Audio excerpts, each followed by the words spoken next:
വിശദമായ വാർത്തകളിലേക്ക്. പത്തനംതിട്ട ചിറ്റാർ 86-ൽ സ്വകാര്യ ബസ് നിയന്ത്രണം വിട്ടുമറിഞ്ഞു.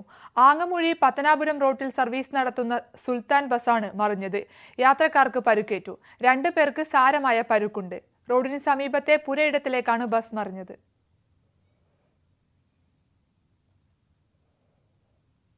തൃക്കാക്കര കൂട്ടബലാത്സംഗ കേസിൽ പ്രതികളുടെ അറസ്റ്റ് വൈകുന്നു. ആഴത്തിലുള്ള അന്വേഷണത്തിന് ശേഷം മാത്രമേ അറസ്റ്റ് ഉൾപ്പെടെയുള്ള നടപടികളിലേക്ക് കടക്കൂ എന്ന് എറണാകുളം DCP S. ശശിധരൻ. പരാതിക്കാരിയുടെ മൊഴിയിൽ വ്യക്തത വരുത്താനുണ്ടെന്നും DCP വ്യക്തമാക്കി.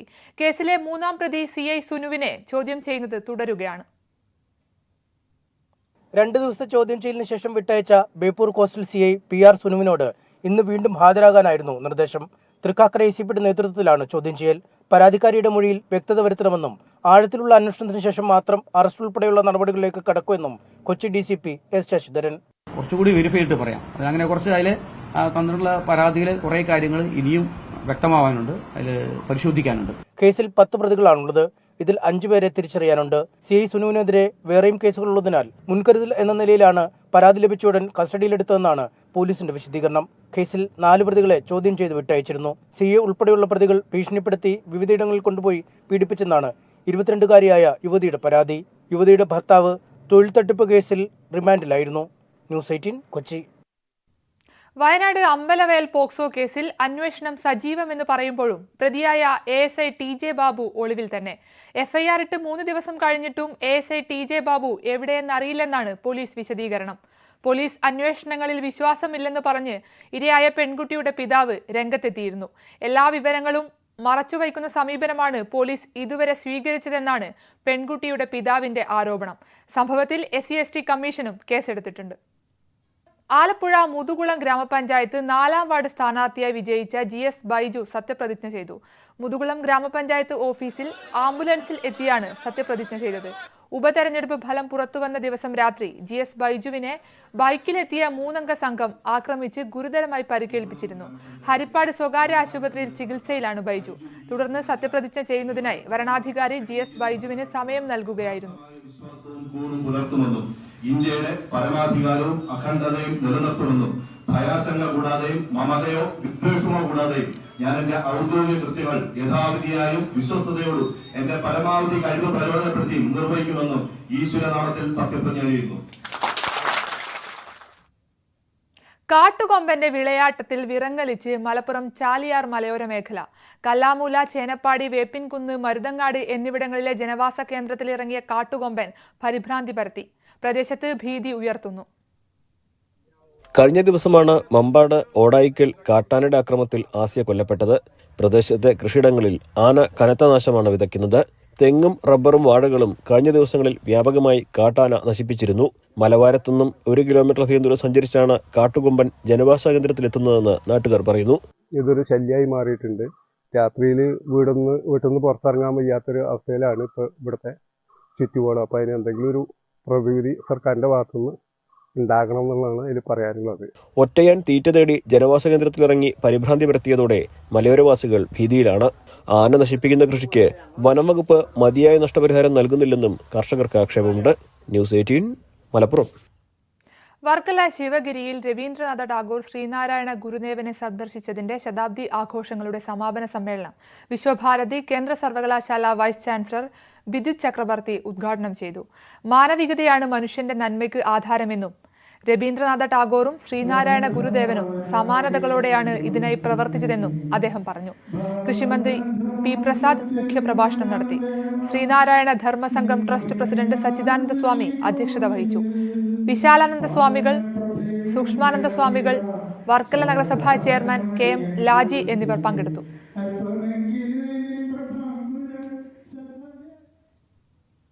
കൊച്ചിയിൽ അന്തർ സംസ്ഥാന മോഷ്ടാക്കൾ അറസ്റ്റിൽ. പഞ്ചാബ് സ്വദേശികളായ നന്ദകിഷോർ, ഗുർദീപ് സിംഗ്, വികാസ് ബദ്വാൽ എന്നിവരാണ് അറസ്റ്റിലായത്. ഹിൽ പാലസ് രജിസ്റ്റർ ചെയ്ത കേസിൽ ആഗ്രയിൽ നിന്നാണ് പ്രതികളെ പിടികൂടിയത്. 3 പേരും BPCL കരാർ തൊഴിലാളികളാണ്.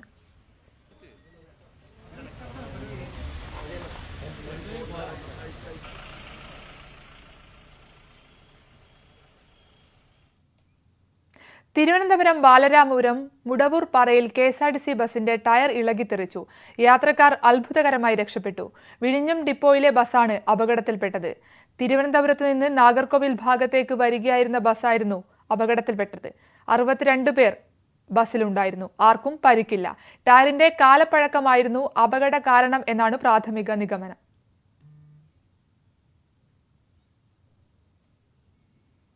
തിരുവനന്തപുരം വെഞ്ഞാറമൂട്ടിൽ കുത്തേറ്റ് ചികിത്സയിലായിരുന്ന ആൾ മരിച്ചു. ഉദിമൂട് സ്വദേശി ഷിജുവാണ് മരിച്ചത്. പ്രതി പ്രഭാകരനെ പോലീസ് പിടികൂടി.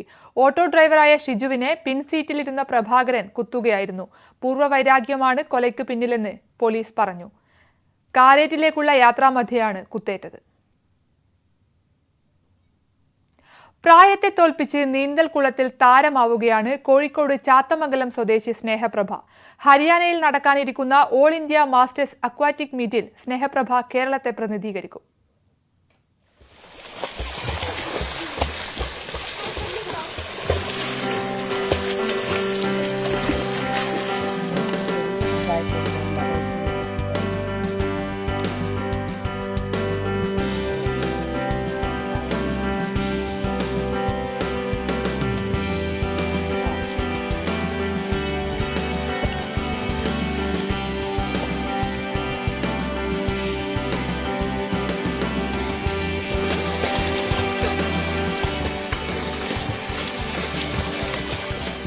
അൻപത്തിയൊൻപതുകാരി സ്നേഹപ്രഭയ്ക്ക് വാഴപ്പാടം കുളത്തിൽ നീന്താനിറങ്ങുമ്പോൾ ഒരൊറ്റ ലക്ഷ്യമേ ഉണ്ടായിരുന്നുള്ളൂ: നീണ്ട ചികിത്സ പരാജയപ്പെട്ടെടുത്ത് നീന്തലിലൂടെ ആശ്വാസം കണ്ടെത്തുക.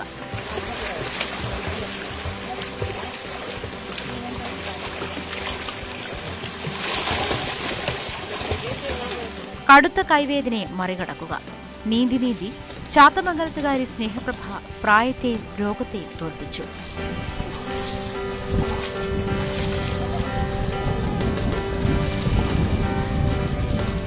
2000-ഓളം ആളുകളെ സ്നേഹപ്രഭ നീന്തൽ പഠിപ്പിച്ചു.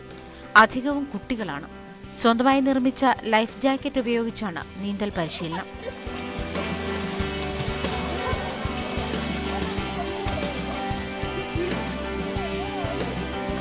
ഞാനും ആദ്യം പഠിപ്പിച്ചപ്പം ഞാൻ ട്യൂബും കന്നാസും ഒക്കെ ഇട്ടിട്ടാണ് പഠിപ്പിച്ചുകൊണ്ടിരുന്നത്. അപ്പോൾ പരിമിതി ഉണ്ടായിരുന്നു. അപ്പോൾ കുറച്ച് പേരെ പഠിപ്പിക്കാൻ പറ്റുള്ളൂ.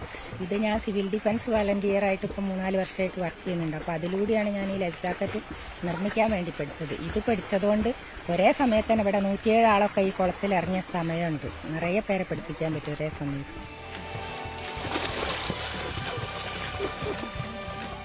പരിശീലനം സൗജന്യമായത് സാധാരണക്കാർക്കും പ്രയോജനപ്രദമായി. പ്രദേശവാസികൾക്ക് സ്നേഹപ്രഭയെ വിശ്വാസം.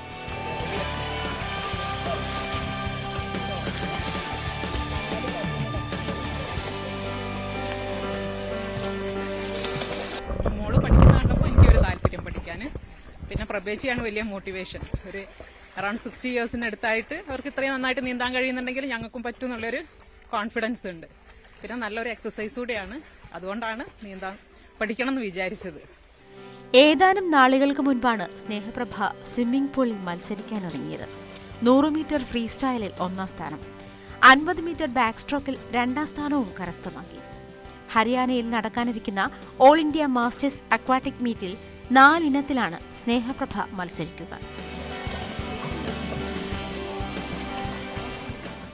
ന്യൂസ് 18 കോഴിക്കോട്. ആറ്റിങ്ങലിൽ കൂട്ടത്തല്ല്. വിദ്യാർത്ഥികളാണ് തമ്മിലടിച്ചത്. പ്രൈവറ്റ് ബസ് സ്റ്റാൻഡിൽ ഇന്നലെ വൈകിട്ടാണ് സംഭവം. പോലീസ് എത്തിയപ്പോഴേക്കും വിദ്യാർത്ഥികൾ ഓടി രക്ഷപ്പെട്ടു.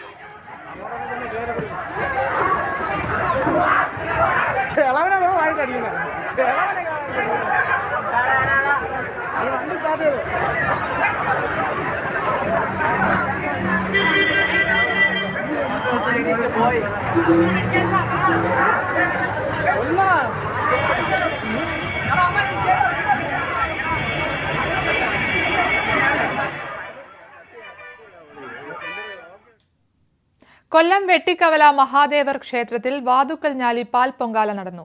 ഡെപ്യൂട്ടി സ്പീക്കർ ചിറ്റയം ഗോപകുമാർ ഉദ്ഘാടനം നിർവഹിച്ചു. ക്ഷേത്രതന്ത്രി അഭിനന്ദ് ശങ്കറുടെ കാർമ്മികത്വത്തിൽ ദേവസ്വം പ്രസിഡന്റ് കെ അനന്തഗോപൻ പൊങ്കാലയ്ക്ക് തിരിതെളിയിച്ചു. കൊടിക്കുന്നിൽ സുരേഷ് MP, ഗണേഷ് കുമാർ MLA എന്നിവർ മുഖ്യപ്രഭാഷണം നടത്തി. വെട്ടിക്കവല മഹാദേവ ക്ഷേത്രത്തിൽ വാതുക്കൽ ഞാലി പൊങ്കാലയർപ്പിക്കാൻ ആയിരങ്ങളാണ് എത്തിയത്. കാർഷിക കേരളം.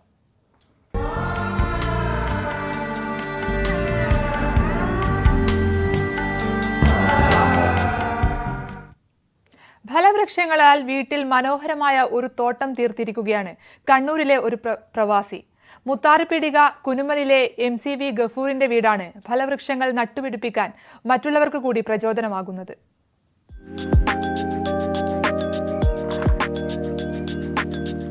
ദീർഘകാലം ദുബായിൽ പ്രവാസ ജീവിതം നയിച്ച ഗഫൂറിന്റെ സ്വപ്നമായിരുന്നു ഇങ്ങനെ ഒരു തോട്ടം.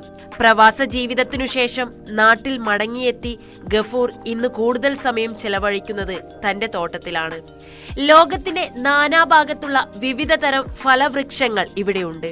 Mangosteen, Jamaican apple, rose apple, peanut butter, ആംബിയോ, ഗവർണേഴ്സ് പ്ലം, അങ്ങനെ നീളുന്നു ആ പട്ടിക.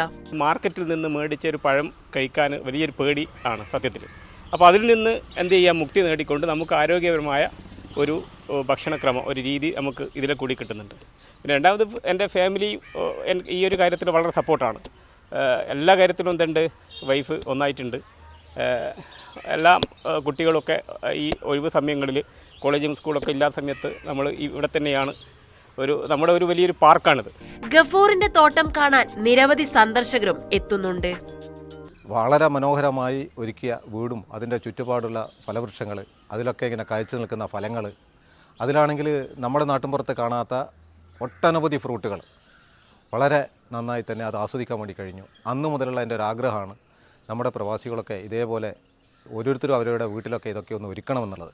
ശാന്തസുന്ദരമായ തോട്ടം തനിക്ക് തരുന്ന സന്തോഷവും മനസമാധാനവും ഏറെ വിലപ്പെട്ടതാണെന്ന് ഗഫൂർ പറയുന്നു. ന്യൂസ് 18 കണ്ണൂർ. വില കൊടുത്തു വാങ്ങിയ ചെടികൾ വീട്ടുമുറ്റത്ത് നട്ടു വളർത്തുക മാത്രമല്ല, നല്ല വില കിട്ടുന്ന ചെടികളുടെ തൈകൾ ഉൽപ്പാദിപ്പിച്ച് വിൽപ്പന നടത്തി മികച്ച വരുമാനവും കണ്ടെത്തുകയാണ് കട്ടപ്പന സ്വദേശി റിട്ടയർഡ് അധ്യാപികയായ റോസമ്മ ടീച്ചർ. പൂച്ചെടികൾ കൊണ്ട് നിറഞ്ഞ ടീച്ചറുടെ വീട്ടുമുറ്റം ഇപ്പോൾ കാഴ്ചക്കാരെ കൊണ്ടും നിറയുകയാണ്.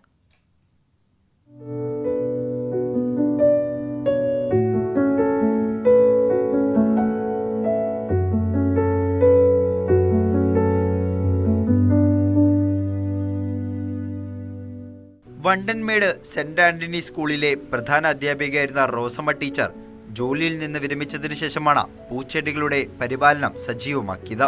നാടൻ ചെടികൾ ധാരാളമായി വെച്ചുപിടിപ്പിച്ചിരുന്നതിനൊപ്പമാണ് വിദേശ ഇനങ്ങളിൽ ഉൾപ്പെടെയുള്ള അലങ്കാര ചെടികൾ കൂടി വാങ്ങിച്ച് നട്ടുപിടിപ്പിച്ചത്. വിവിധ ഇനങ്ങളിൽപ്പെട്ട 300-ലധികം ചെടികൾ ഇന്ന് വീട്ടുമുറ്റത്തുണ്ട്. എന്നാൽ നല്ല ചെടികൾക്ക് വലിയ വില നൽകേണ്ട സാഹചര്യം എത്തിയതോടെയാണ് ചെടി വളർത്തലിനൊപ്പം വിൽപ്പന കൂടി ആരംഭിച്ചത്. വില കൊടുത്ത് വാങ്ങുന്ന ചെടികളുടെ തൈകൾ ഇവിടെ തന്നെ ഉൽപ്പാദിപ്പിച്ച് വിൽപ്പന നടത്തി. ഇല്ലാത്ത ഇനങ്ങൾ വാങ്ങാൻ വേണ്ടി ചെറിയ രീതിയിലായിരുന്നു ചെടികളുടെ വിൽപ്പന ആരംഭിച്ചതെങ്കിലും ഇന്ന് ഇതിൽ നിന്നും മികച്ച വരുമാനമാണ് റോസമ്മ ടീച്ചർ നേടുന്നത്. എനിക്ക് പണ്ട് മുതലേ ചെടികളെ ഇഷ്ടമായിരുന്നു. പ്രത്യേകിച്ച് പൂവുള്ള ചെടികളെ, പൂക്കളുള്ള ചെടികളെയാണ് ഞാൻ കൂടുതൽ ഇഷ്ടപ്പെട്ടിരുന്നത്. സമയക്കുറവുണ്ടെങ്കിൽ പോലും ഇവിടെ ധാരാളമായി വളരുന്ന എല്ലാവിധ ചൈനീസ് ബോൾസങ്ങളൊക്കെ വെച്ച് പിടിപ്പിച്ച് ഞാൻ മനോഹരമാക്കുമായിരുന്നു. പക്ഷേ അധ്യാപിക റിട്ടയർ ചെയ്തതിന് ശേഷം ഞാൻ കുറച്ചുകൂടി ലീഫി പ്ലാന്റ്സ്, ഇലച്ചെടികളെ കൂടെ സ്നേഹിക്കാനും അവ കുറേയധികം കളക്ട് ചെയ്യാനും തുടങ്ങി. എനിക്കുണ്ടായ ഒരു അനുഭവം എന്ന് പറയുന്നത്, ഇത് കളക്ട് ചെയ്ത് കഴിഞ്ഞ് ഇതിൽ നിന്ന് കുറച്ചൊക്കെ ചെടികളെ വിപണനം ചെയ്യാനും എനിക്ക് സാധിച്ചു. അതൊരു ചെറിയ വരുമാന മാർഗം കൂടിയാണ്. ചെടികൾ വാങ്ങുവാൻ ടീച്ചറെ തേടി വിവിധ ജില്ലകളിൽ നിന്നും നിരവധി പേരാണ് എത്തുന്നത്. ചെടികൾ വെറുതെ അങ്ങ് വിൽക്കുകയല്ല, ശാസ്ത്രീയമായി ചെടികളുടെ നടിയിലും കൃത്യമായ പരിപാലനവും വാങ്ങാനെത്തുന്നവർക്ക് പറഞ്ഞു നൽകിയാണ് വിൽപ്പന. വീട്ടുമുറ്റം മനോഹരമാക്കി തീർക്കുന്നതിനൊപ്പം ചെടി വളർത്തൽ വീട്ടമ്മമാർക്ക് വലിയൊരു വരുമാന മാർഗം കൂടിയാണെന്നാണ് റോസമ്മ ടീച്ചർ പറയുന്നത്. News 18 Kattappana. Kannur Pariyaram government medical കോളേജിൽ മൊബൈൽ ഫോൺ മോഷണം പതിവാകുന്നു. രോഗികളോടൊപ്പം എത്തുന്ന കൂട്ടിരിപ്പുകാരുടെ മൊബൈൽ ഫോണുകളാണ് രാത്രികാലങ്ങളിൽ മോഷ്ടാക്കൾ കടത്തിക്കൊണ്ടുപോകുന്നത്. കഴിഞ്ഞ ദിവസം രാത്രി 6-ാം നിലയിലെ തീവ്രപരിചരണ വിഭാഗത്തിന് സമീപത്തു നിന്നാണ് ആദ്യം മൊബൈൽ ഫോൺ മോഷണം പോയത്. മണിക്കൂറിനുള്ളിൽ 7-ാം നിലയിലും 4-ാം നിലയിലുമായി 4 മൊബൈൽ ഫോണുകൾ മോഷ്ടാക്കൾ കടത്തിക്കൊണ്ടുപോയി. കൂട്ടിരിപ്പുകാർ ഉറക്കത്തിലാവുന്ന സമയം നോക്കിയാണ് മോഷ്ടാക്കൾ കളവ് നടത്തുന്നത്. നിരീക്ഷണ ക്യാമറകളില്ലാത്തതും ഇത്തരക്കാർക്ക് തുണയാകുന്നു. ഞാനൊരു 11:30 മണിയാകുമ്പോൾ അവിടെ ഐസിയുവിലിരുന്നു. ഒരു 12:30 മണിയാകുമ്പോൾ കുറച്ച് നേരം ഒന്ന് കിടക്കാമെന്ന് വെച്ചാൽ ഉറങ്ങി. ഒരു 4:30 എണീക്കുമ്പം എൻ്റെ കയ്യിൽ ഫോൺ ഉണ്ടായിരുന്നു. കുറച്ചും കൂടി ഉറങ്ങി. 5 മണിയാകുമ്പോഴല്ലേ പിന്നെ ICU വിളിക്കും. ആ കണ്ടീഷനിൽ കുറച്ച് നേരം കിടന്ന് കണ്ണേമേ പിന്നെ എഴുന്നേരം നോക്കുമ്പോൾ ഫോണ് കാണാനില്ല. പിന്നെ വെപ്രാളപ്പെട്ട് വാഞ്ഞും വന്ന് ആരോട് പറയാൻ, ഇവിടെ ഒരാളും ഇല്ലല്ലോ. അങ്ങനെ വേറെ ആളോട് ചോദിക്കുമ്പോൾ ഇവിടെയും ഫോൺ പോയിട്ടുണ്ട്, ഈ നിലയിൽ ഫോൺ പോയിട്ടുണ്ട്. വേറെ ഒരു താഴത്തേക്ക് പോകുമ്പോൾ അടുത്ത ആൾ പറഞ്ഞ് എൻ്റെ ഫോണും പോയിട്ടുണ്ട്. ഇതൊക്കെയാണ് അവസ്ഥ. കാഷ്വാലിറ്റി പ്രവർത്തിക്കുന്ന പ്രധാന എൻട്രൻസിൽ മാത്രമാണ് ക്യാമറകൾ സ്ഥാപിച്ചിട്ടുള്ളത്.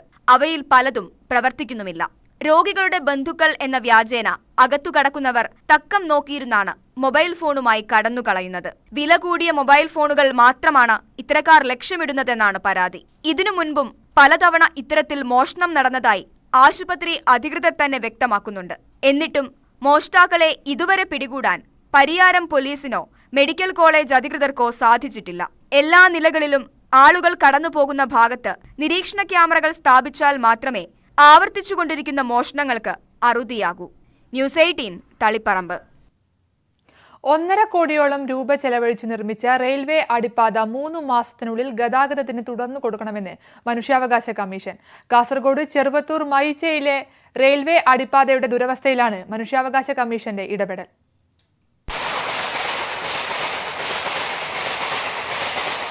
പൊതുപ്രവർത്തകനും ദളിത് കോൺഗ്രസ് ജില്ലാ ജനറൽ സെക്രട്ടറിയുമായ സജീവൻ മടിവയൽ നൽകിയ പൊതുതാൽപര്യ ഹർജി പരിഗണിച്ചാണ് മനുഷ്യാവകാശ കമ്മീഷൻ ജുഡീഷ്യൽ അംഗം കെ ബൈജുനാഥിന്റെ ഉത്തരവ്. റെയിൽവേയെയും ചെറുവത്തൂർ ഗ്രാമപഞ്ചായത്തിനെയും എതിർകക്ഷികളാക്കിയാണ് സംസ്ഥാന മനുഷ്യാവകാശ കമ്മീഷൻ മുമ്പാകെ പൊതുതാൽപര്യ ഹർജി ഫയൽ ചെയ്തത്. കമ്മീഷൻ എതിർകക്ഷികളോട് നേരിട്ട് ഹാജരായി റിപ്പോർട്ട് നൽകാൻ നിർദ്ദേശിക്കുകയായിരുന്നു. അടിപ്പാത നിർമ്മാണത്തിന് മാത്രം റെയിൽവേ 1,67,16,740 രൂപയുടെ എസ്റ്റിമേറ്റാണ് സംസ്ഥാന സർക്കാരിന് നൽകിയത്.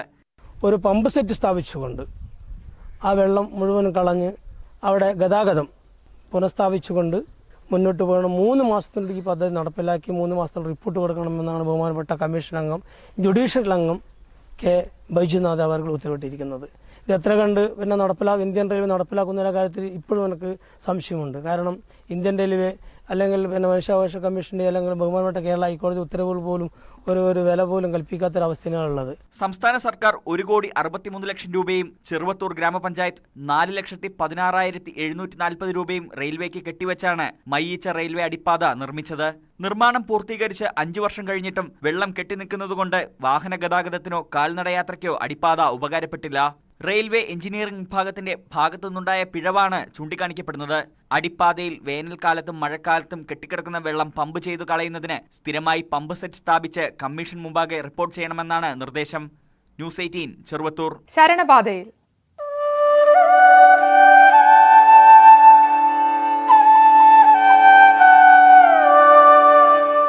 കൂടുതൽ സൗകര്യങ്ങളോടെയാണ് കോട്ടയം റെയിൽവേ സ്റ്റേഷൻ ഇത്തവണ ശബരിമല തീർത്ഥാടകരെ വരവേൽക്കുന്നത്.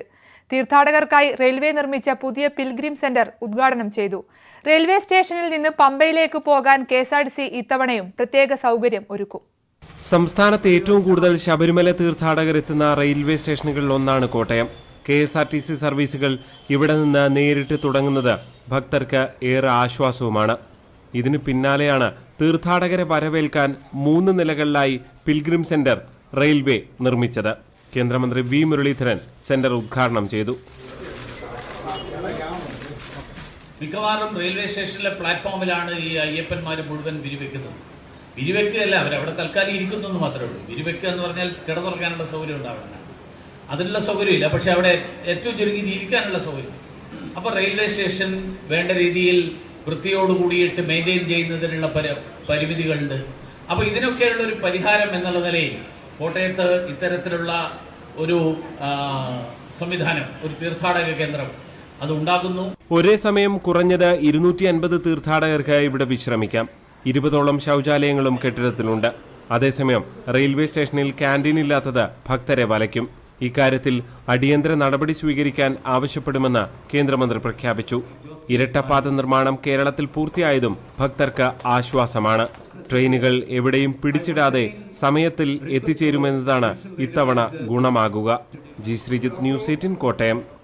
മട്ടാഞ്ചേരിയിൽ നിലംപൊത്താറായ പാണ്ഡികശാലയിൽ ഒറ്റയ്ക്ക് കഴിഞ്ഞിരുന്ന നേപ്പാൾ സ്വദേശിയായ വൃദ്ധയെ ഓൾഡ് ഏജ് ഹോമിലേക്ക് മാറ്റി. ഭീമാദേവിയെ ജന്മനാട്ടിലേക്ക് കൊണ്ടുപോകുന്നതിന്റെ ഭാഗമായുള്ള ആദ്യ നടപടിയായാണ് സർക്കാരിന്റെ തേവരയിലുള്ള ഓൾഡ് ഏജ് ഹോമിലേക്ക് മാറ്റിയത്.